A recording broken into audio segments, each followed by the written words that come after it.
ያንን ሰው ይዤ ከዛ ያንን ሰው ደግሞ ካልኖረልኝ ማለት ነው እኔ ይኖርልኛል ብዬ ተስፋ አድርጌ በቃ ከጉጉቴ የተነሳ ምንም ነገር ቢሆን አብሬው ኖሬ የሆነ ሰዓት ቢቋረጥ ምን ማድረግ አለብኝ? ቤት እሰራለሁ ብዬ ወይም ብር ልኬ ወይም ብር አስቀምጬ ወይም የሆነ ነገር አድርጌ ያን ነገር ቢቀር ጓደኞች ይዤ ለምሳሌ ዝም ብዬ ኖርማል ጓደኞች ይዤ እነዛ ጓደኞችን ይዤ እነዛ ጓደኞች ቢሸሹ ያሰብኩት ባይሆን ደግሞ የሆነ ሰው ቢበድለኝ ባይሆንስ እና ተስፋ ምንድን ነው? ስለዚህ ከጉጉታችን የተነሳ ብዙ ነገር ይሆንልናል በማለት ብዙ ነገሮችን እናጣለን። ይሄ ጉጉታችን መናር ነው። በነገራችን ላይ አንድ ሰው በጣም ቸኩሎ የሆነ ነገር ሊል ይችላል። በጣም ቸኩሎ የሆነ ውሳኔ ሊወስድ ይችላል። በጣም የሆነ ነገርም ሊሆን ይችላል። ግን ያን ነገር ካልሆነለት ምንድነው ማድረግ ያለብን? መናደድ፣ ተስፋ መቁረጥ ወይስ ከዛ ላይ ያበቃለት? እንደዛ አይደለም። አያበቃለትም።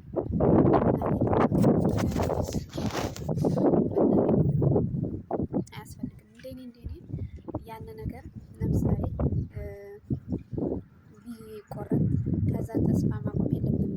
አሁን ጓደኛ ይዘን ለምሳሌ ጓደኛችን ቢከዳንና ሌላ ጓደኛ ቢይዝ እኛ ማድረግ ያለብን ምንድን ነው? እኛም ሌላ መያዝ፣ ከዛ ደግሞ ያንን ማየት፣ ከሁለተኛ ደግሞ ማየት፣ ሶስተኛ ደግሞ ማየት። ምክንያቱም እኛ እየሞከርን ይቀር ሳንሞክር ሲቀር ግን ለምሳሌ ሳንሞክር ዝም ብሎ ካቀረ ያን ነገር በቃ እኛ አልሞከርንም፣ ስለዚህ አይሳካልንም ማለት ነው። የውሳኔ ሰው መሆን አለብን። ውሳኔ ሰው እንሆንና ከዛም በኋላ ይህን ውሳኔ ማጽደቅ አለብን። ጎበዝ መሆን አለብን። መሞከር አለብን። ሞክረን የቀረን ነገር ምንም እንትን አይለንም። አሁን እኔ ዩቲዩብ ከፍቻለሁ ልሞክረው ብዬ ነው ሞክራለሁ። ብዙን ነገር ይዤ ሞክሬ አይቻለሁ። ሰው ወድጄ አፍቅሬ ጓደኛ ይዤ ምን ይዤ ብዙ ነገር ሆኜ አይቻለሁ። ግን የተሳካለ ያልተሳካለ ግን አሁን ሞክሬው ያልተሳካውን ነገር አልቆጭበትም። ምክንያቱም ሞክሬው ስለሆነ የቀረው አልተቆጨሁበትም። ያኔ አልተቆጨሁበትም ማለት ነው በብዙ አልተቆጨሁበትም ማለት ነው። ግን ቢሆንም ችግር የለውም ስላችሁ ሞክሬ ስለቀረ ማለት ነው። ስለዚህ ሞክረን ቢቀር አሪፍ ነው። ጓደኛ መያዙንም የሴት ጓደኛ የወንድ ጓደኛ ምንም መያዙ ምንም ነገር ለምሳሌ ዝም ብለን ቁጭ ብለን ሳንሞክር ስንቀር ነው እንጂ ሞክረን የቀረ ነገር ሊያናድደንም ምንም ሊለን ሊያበሳጭንም አይችልም ብዬ ተስፋ አደርጋለሁ። ሲቀጥል ደግሞ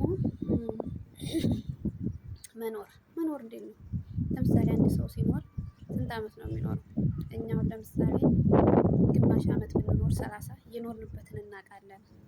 የምንኖርበትን ግን አናውቅም። በኖርንበት ጊዜ ለምሳሌ በኖርንበት ጊዜ ተናደንም ተበሳጭተንም ተስፋ ቆርጠንም ምንም ብለን አይተነዋል። ሳንሰራ ምንም ሳንል አይተነዋል። ደግሞ ተቀይረንም አይተነዋል። ግን መውሰድ ያለብንም ለወደፊት የምንኖረው ኖረን ማለት ማስተካከል ያለብንን እያስተካከልን በፊት በኖርንበት ሰዓት ተጨንቀንስ ምን አመጣን? ተስፋ ቆርጠንስ ምን አመጣን? አልቅሰንስ ምን አመጣን? ብዙ ነገሮችን ደግሞ ማየት አለብን። ለምሳሌ የሆነ ነገር ደርሶ አለቀስኩኝ። የሆነ ነገር ተጨነኩ። የሆነ ነገር ተጠበቅኩ። ባሳለፍኩት ነገር ምንም ነገር ካልመጣ ለምን እንደገና የምኖረውን እስርሜ ለምን እጨነቃለሁ? ለምን እጠበባለሁ? ለምን እንትን እላለሁ?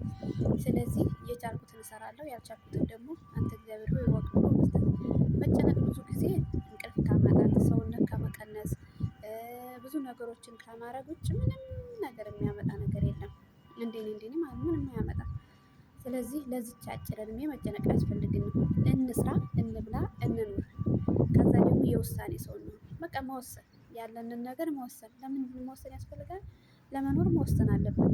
ለምሳሌ ይህን አደርጋለሁ ብለን ካሰብን መወሰን። እከሌ ምን ይለኛል አይደለም። የውሳኔ ሰው እንሆንና ከዛ ቀጣዩን ምዕራፍ ማስተካከል እንጂ አሁን ለምሳሌ የሆነ ነገር ባረግ እከሌ ሰው ምን ይለኛል፣ የሆነ ነገር ባረግ እከሌ ምን ይለኛል፣ እንደዛ አይደለም። ሰው ምንም ይበል ምንም አንድ ቀን ሁለት ቀን ያወራን በማግስቱ ይተዋል። ሰው ምንም ይበል ምን ይበል 2 ቀን ያወራል ይቀራል ይተዋል። ግን የውሳኔ ሰው ከሆነ በቃ እኛ ወደ የፈለግነው ቦታ መኖር እንችላለን። ብቻ ፈጣሪን አናስቀይም፣ ሰውን አናስቀይም እንጂ ራስ በራሳችን ፏ እያልን እንትን እያልን መኖር አለብን። ስለዚህ የምንኖረውን እድሜ የውሳኔ ሰው መሆን አለብን። ተስፋ ማድረግ አለብን። ያለፍነውን የተጨነቅነውን ምን ያልነውን እድሜ እንዴት ማስተካከል እንዳለብን ማወቅ አለብን። ስለዚህ እንደዛ እያደረግን ብንኖር አሪፍ ነው ብዬ ተስፋ አደርጋለሁ። ዛሬ ፀሐይ አለ ስላያችሁት በጣም አሪፍ ነው። ዳመናው በጣም ያምራል። ዝናብ ጀጣይቱ ዛሬ ዝናብ አለ። በጣም ደስ የሚል ዝናብ ነው በነገራችን ላይ እና እግዚአብሔር ሁሉን ነገር በቀኑ ያደርጋል። በነገራችን ላይ ማለት ነው። የመጨነቅ ነገር ምንም ነገር ላይ ያመጣ መጨነቅ የለብንም። እግዚአብሔር ቅን ሁሉን ነገር በጊዜው ያመጣን እኛ በፈለግነው ሰዓት። አሁን አረቦቹ በጣም ዝናብ ይፈልጋሉ፣ ግን እሱ በፈለገ ሰዓት ነው እንጂ የሚጥልላቸው እነሱ በፈለጉት ሰዓት አይደሉም። ስለወደዱ ይሄ ዝናብ አይመጣላቸውም፣ ስለጠሉም ደግሞ ዝናብ አይቀርባቸውም። ስለዚህ በጊዜው ሁሉን ነገር የሚያደርግ እግዚአብሔር አምላክ ነው፣ በጊዜው ማለት ነው።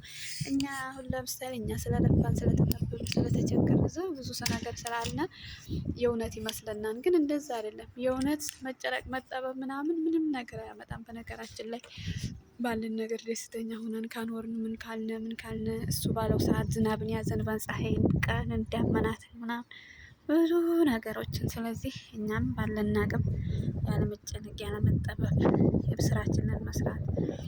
የአባቶቻችን ስንት አመት ኖሩ፣ እኛ ስንት አመት ነው የምንኖረው? ያለፍንበት አመት ስንት ነው? አሁንስ የምንኖረው አመት ስንት ነው? ምናምን በቃ አላዲል እነዚህ ነገሮች እላቸዋለሁ። እና ይህን ይመስላል። ሰብስክራይብ አድርጉኝ። ነገሩ ፀሐይ በጣም አለ።